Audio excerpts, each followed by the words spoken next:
Individual Catholics as well as Catholic leaders in the Green Bay Diocese were also taken aback by the announcement, and that includes the Bishop of the Diocese. Fox 11's Kelly Schlicht live at St. Francis Xavier Cathedral in downtown Green Bay this evening. And Kelly, what have you heard?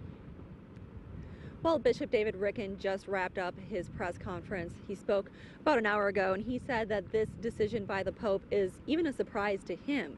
Now, Bishop Ricken got the news at a seminary in Illinois where he was helping with some students earlier today. He rushed back up here to address his faith community, and he said that he commends the Pope on his courageous decision to step aside.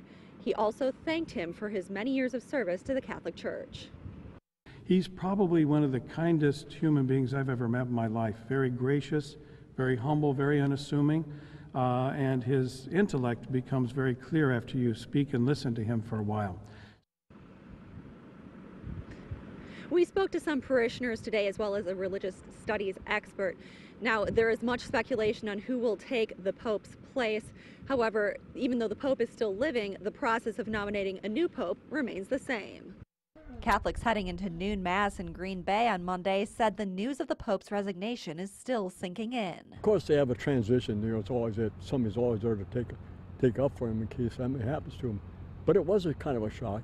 Religious studies professors at St. Norbert College say a Pope hasn't resigned since 1415. There is an allowance made. A Pope can resign, if he does so freely and not under any duress.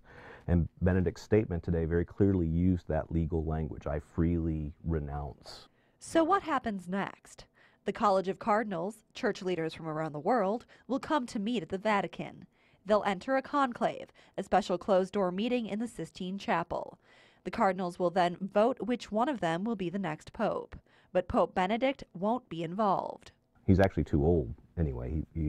Any cardinals over the age of 80 don't vote. Many speculate Pope Benedict's successor could break tradition and not be picked from a European country. The future of the church is very much in the southern hemisphere, in Latin America and Africa, and so it would make sense, I think, to have a Latin American or an African pope. Some Catholics in the United States say they'd like to see Cardinal Timothy Dolan, the Archbishop of New York and former Archbishop of Milwaukee, elevated to the post. Today, Dolan expressed his well wishes for Pope Benedict. And I just always admired him as a scholar, as a priest, as a holy man. And now my admiration for him is even higher because of his humility. But with pedophilia scandals rocking the Catholic Church in the U.S., experts say Dolan's chances of being pope are slim. He's very well liked in the Vatican, but I would say any American is a long shot. Pope Benedict says he plans to retire to a monastery and live a quiet life of prayer.